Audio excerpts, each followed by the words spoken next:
Rabbi इश्रह ली सदरी व यस्सिर ली अमरी वहलुल उक़दतम मिन लिसानी यफ़क़हू क़ौली। अज़ीज़ तलबा, आज के सबक के अंदर हम सूरह अनफ़ाल की आयत नंबर 20 से लेकर आयत नंबर 24 तक पढ़ेंगे। सबसे पहले हमारे आज के सबक के उन्वानात। पहला उन्वान है अल्लाह और रसूलुल्लाह सल्लल्लाहु अलैहि वसल्लम की फर्माबरदारी का हुक्म, जबकि दूसरा उन्वान है शर्रुद्दवाब का मतलब।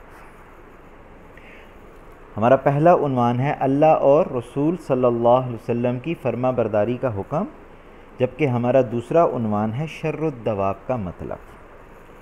हम अपने पहले उन्वान की तरफ आएंगे। अल्लाह और रसूल सल्लल्लाहु अलैहि वसल्लम की फर्माबरदारी का हुक्म। सबसे पहले फरमाया गया कि अल्लाह और रसूल सल्लल्लाहु अलैहि वसल्लम का हुक्म मानो। कुरान के अंदर ये स्टेटमेंट दी गई है, हमें अल्लाह का भी हुक्म मानो और प्रॉफिट मोहम्मद सल्लल्लाहु अलैहि वसल्लम का भी हुक्म मानो। चाहे वो हुक्म दीन के मामले में है तब भी मानो, चाहे वो हुक्म दुनिया के मामले में है तब भी मानो। दूसरी चीज़ बताई गई कि अल्लाह और रसूल सल्लल्लाहु अलैहि वसल्लम की नाफरमानी मत करो। यानी अब यहाँ पर भी वही दो चीज़ें आएंगी, चाहे दीन से रिलेटेड हैं तब भी नाफरमानी नहीं करनी, चाहे दुनिया से रिलेटेड हैं तब भी नाफरमानी नहीं करनी। बल्कि मुझे बात याद आई कि हज़रत अली रज़ी अल्लाह ताला अन्हु फरमाया करते थे कि अल्लाह ताला ने हमें इतना प्यारा दीन दिया है कि हम जो भी काम इस दीन इस्लाम के मुताबिक करते हैं अल्लाह ताला उसको नेकी बना देता है। इसलिए हर मामले के अंदर अल्लाह और रसूल का हुक्म मानना है और नाफरमानी से बचना है। तीसरी अहम तरीन चीज़ जो बताई गई वो आपके सामने, यहूद व नसारा जैसा मत बनो। यहूद व नसारा जैसा बनने का क्या मतलब है? जिस तरह उन्होंने अपने नबियों ही की बात को नहीं माना, जिस तरह यहूदी थे उन्होंने हज़रत मूसा अलैहिस्सलाम को इंतहाई तंग किया। बनी इसराइल जो कि कौम यहूद कहलाती है, उन्होंने हज़रत मूसा अलैहिस्सलाम को जगह जगह पे अजियत दी, और इसी तरह नसरानियों ने, ईसाइयों ने हज़रत ईसा अलैहिस्सलाम को तकलीफ़ दी।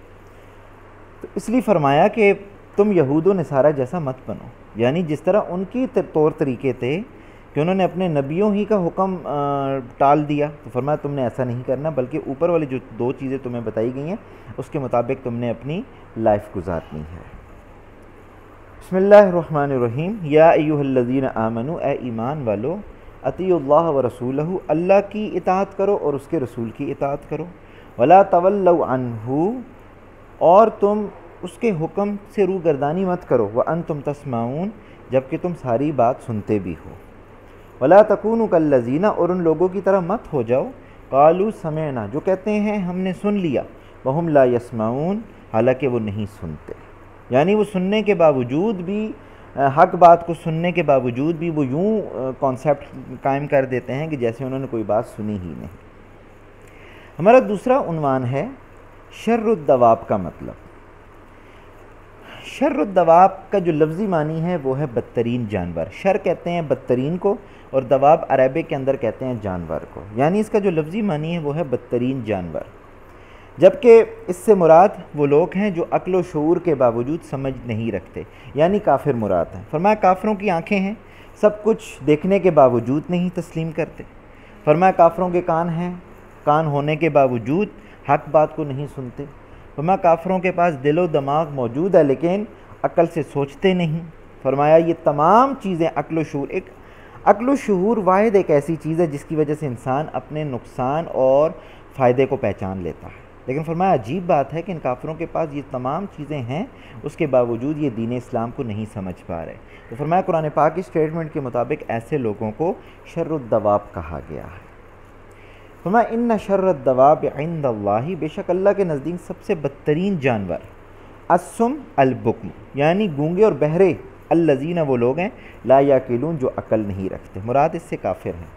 फरमाया वलौ अलिमल्लाहु फ़ीहिम खैरा, अगर अल्लाह उनके अंदर कोई भलाई की चीज़ मालूम करता, यानी अगर अल्लाह उनके अंदर कोई भलाई की चीज़ देखता तो लअस्माहुम, तो उन्हें ज़रूर सुनाता, यानी उन्हें खैर की चीज़ें ज़रूर सुनने की तौफीक मिलती। लेकिन वलौ अस्माहुम, अल्लाह ताला स्टेटमेंट दे रहा है कि अगर अल्लाह उन्हें सुनाता लतवल्लौ, तो वो फिर भी रूगर्दानी ही करते।